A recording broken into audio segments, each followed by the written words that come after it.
Bitcoin et Ethereum se font pour le moment rejeter par leur zone de fair value gap qu'on avait identifiée hier ici. Donc attention, on est en début de séance. On a eu également le FOMC hier, FOMC minute. On va faire également le point sur ETH BTC. Alors avant cela, n'oubliez pas notre accompagnement idena-bourse.com. Donc notre site en description, donc vous avez tous les détails, vous avez les détails de tout simplement notre accompagnement du groupe privé. Vous avez deux offres, l'offre mensuelle classique, l'offre avec Vantage, avec l'affiliation. Donc c'est l'affiliation qui finance le nombre d'abonnements, de mois d'abonnement offerts.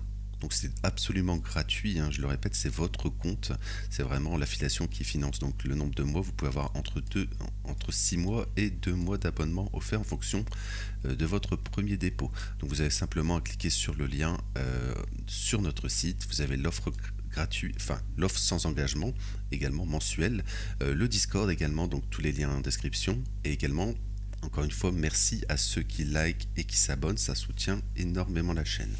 Alors alors aujourd'hui on n'a pas grand chose, si on regarde le calendrier éco, en fait on attend beaucoup de stats éco depuis la semaine passée, mais pour le moment il n'y a pas d'heure, donc pour le moment on suppose que donc on n'aura pas de stats éco aujourd'hui.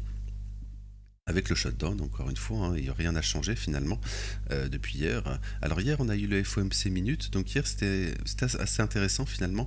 On a eu donc, on va dire, la confirmation qu'on aurait deux baisses des taux encore cette année. Donc ils ont voté donc 10 contre 9 avec une faible majorité.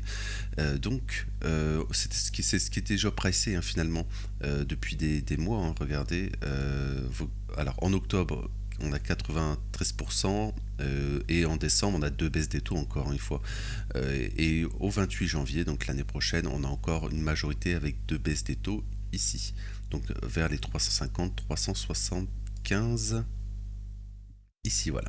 Voilà, donc on price toujours deux baisses des taux à court terme sur les marchés. Alors ce qui a été très intéressant, c'est qu'ils n'ont pas dit que l'inflation baisse vraiment, c'est surtout que le marché du travail, ça on en parle depuis des semaines sur la chaîne, c'est que le marché du travail ralentit fortement et donc attention au changement de narratif sur les marchés, encore une fois ça on le répète également, on baisse pas les taux parce que l'inflation baisse et que c'est positif, c'est qu'on baisse les taux parce qu'il y a un problème dans l'économie et ça bien sûr c'est absolument pas pricé.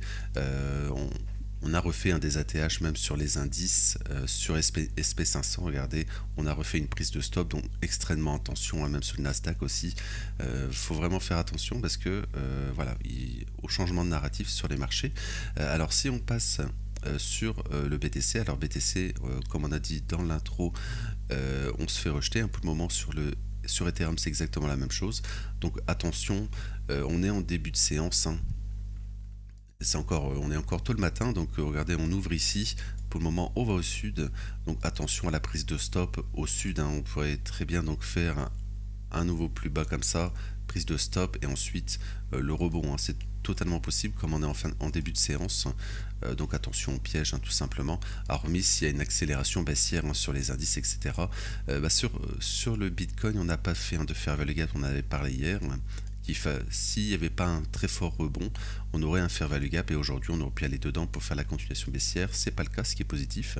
Donc il y a une certaine force sur du rebond. Voilà, mais attention, donc pour le moment on a un petit rejet sur les ATH, mais rien de dramatique.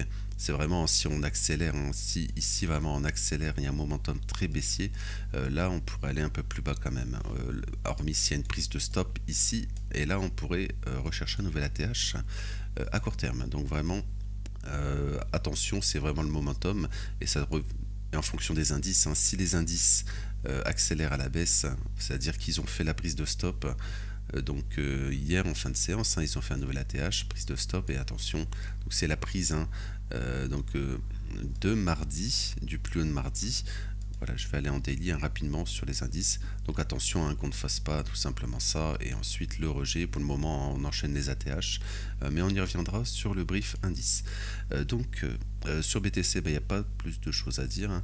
Si on regarde en une heure, c'est la même chose. Hier, avec l'ouverture US, on va au nord. Enfin, on a été rejeté un petit peu. Après, on va au nord. Voilà, on fait la prise de liquidité. Là, on accélère à la baisse. Mais encore une fois, attention, c'est le début de séance ici.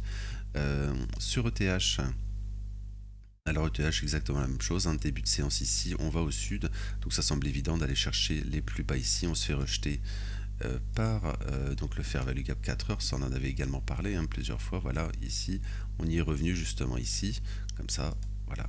Attention, maintenant, ça semble évident, c'est chercher les plus bas ici. Et donc finalement, on va continuer, on va revenir dans ce Fair Value Gap, voilà, retravailler cette zone de Fair Value Gap. Ici, on a toute une zone hein, de Fair Value Gap daily ici. Et donc, avec ETH BTC, on va passer dessus. Hein. On pourrait avoir peut-être une accélération baissière sur ETH, tout simplement parce que sur ETH BTC, regardez, on semble se diriger. Hein. Regardez, c'est la même chose encore une fois. Regardez, alors on ne revient pas hein, dans le Fair Value Gap ici, mais donc attention à la prise de stop hein, de tous ces lots ici sur ETH BTC. Ça nous ferait donc, si on va et qu'on revient hein, dans cette zone, on en parle depuis un certain temps ici. Regardez, Fair Value Gap Weekly ici. Voilà, on reviendrait donc dans ce Fair Value Gap Weekly, la zone verte, ce qui serait peut-être une très belle zone pour faire un rebond. Donc si on y retourne, tout simplement sur les niveaux actuels, voilà, il y a encore un plus 5% minimum, on va dire. Et à partir de là, hein, si on rebondit dans la zone, bah voilà, si on va chercher donc un nouveau, on aura, oui, 27, on va dire 30% environ de hausse. Hein, ici, hein, regardez, l'objectif c'est toujours d'aller chercher hein, ce fair value gap mensuel. On s'est arrêté juste avant. C'est toute cette zone, hein, la zone ici. Voilà, je le répète, hein, cette zone fair value gap mensuel, ça reste toujours l'objectif sur ETH BTC. Alors donc sur Ethereum, hein, on aurait un moins 5% par rapport à Bitcoin si Bitcoin reste stable. Ce qui est peut-être pas le cas, hein, je veux dire, mais on va juste prendre les datas qu'on a actuellement. Voilà, 5%, ça on revient dans cette zone. Hein. On en avait parlé, donc on comblerait le fair value gap ici. Voilà, minimum, hein, minimum, on ferait ça. Voilà, on comblerait ce fair value gap, même un peu plus. Ce fair value gap daily, et si Bitcoin baisse aussi, bah, on irait un peu plus bas, hein, tout simplement.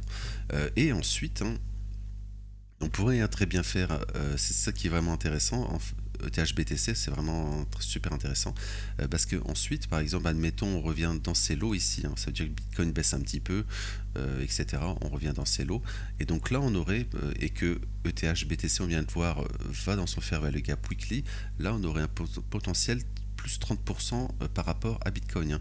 Donc plus potentiel 30%, donc ça nous fait un nouvel ATH, mais si Bitcoin fait, regarde, ça nous fait 5300, mais si Bitcoin refait un ATH plus 10%, on sera dans les 5500, 6000 sur Ethereum. Donc voilà, ça sera vraiment observé, on a vraiment ce scénario probable. Voilà, donc à observer sur BTC, ETH et surtout ETH BTC. Voilà, je vais m'arrêter là pour aujourd'hui. Donc n'oubliez pas notre accompagnement, les liens, le Discord, tous les liens en description. Encore une fois, merci à ceux qui s'abonnent et qui likent, ça soutient énormément la chaîne. Donc je vais vous souhaiter une belle journée. À tout à l'heure pour les prochains briefs et merci.